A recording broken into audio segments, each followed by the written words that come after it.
செய்திகள் தொடர்கின்றன. திருச்சி திருவெரும்பூர் அருகே உள்ள பெரிய சூரியூரிலும் ஜல்லிக்கட்டு போட்டி நடைபெற்று வருகிறது. பொங்கல் பண்டிகை மற்றும் நற்கடல்குடி கருப்பண்ணசாமி கோயில் திருவிழாவை ஒட்டி நடைபெற்ற இந்த ஜல்லிக்கட்டு போட்டியை திருச்சி ஆட்சியர் பிரதீப்குமார் தொடங்கி வைத்தார். இதில் திருச்சி, தஞ்சை, புதுக்கோட்டை, பெரம்பலூர் உள்ளிட்ட பல்வேறு மாவட்டங்களைச் சேர்ந்த 750 ஜல்லிக்கட்டு காளைகளும் 550 மாடுபிடி வீரர்களும் பங்கேற்றனர். தொடர்ந்து அதிக காளைகளை அடக்கும் வீரருக்கும் சிறந்த காளையின் உரிமையாளருக்கும் பைக் பரிசாக வழங்கப்படுவதோடு இரண்டாவது பரிசு பெறுவோருக்கு வீட்டுமனையும் வழங்கப்பட உள்ளது. இந்த நிலையில் வாடிவாசலில் இருந்து பாய்ந்த காளைகளை மாடுபிடி வீரர்கள் உற்சாகத்துடன் துரத்திச் சென்று பிடித்தனர்.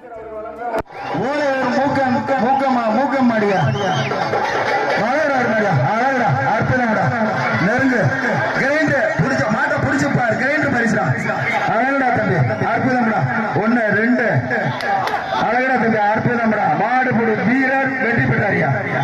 மாடுபுடி வீரர் வெற்றி பெற்றார் தம்பி. மாடு சூரியன் கொலைராசி கோனார் கண்ண மாடு மாசி சூரியன் கண்ண சங்கம் போலீஸ் ஒரு ஆள் இப்படி அழகடா தம்பி. அற்புதம்டா.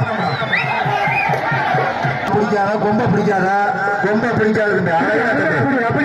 இருப்பா அழகு தம்பி. அற்புதம்டா. நான் ஒண்ணு மாடுபடி வெற்றி பெற்றாரியா? மாடு வெற்றி பெற்றது. காலை வெற்றி பெற்றது. வெற்றி தம்பி. அமைச்சர் வீரர் வெற்றி பெற்றார் தம்பி. கோனார் வந்த மாடு மாடி அந்த வீரனுக்கு ஒரு முட்டுவார். இங்க வீட்டில் இருக்கு தம்பி.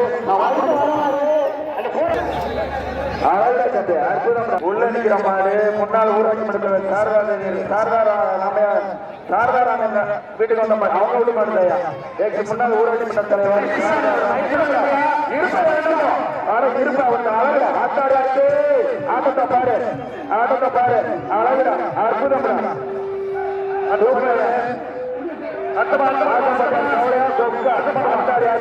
தெரிஞ்ச உறுதியா காலையிலே தெரிஞ்ச விட்டுருக்கு.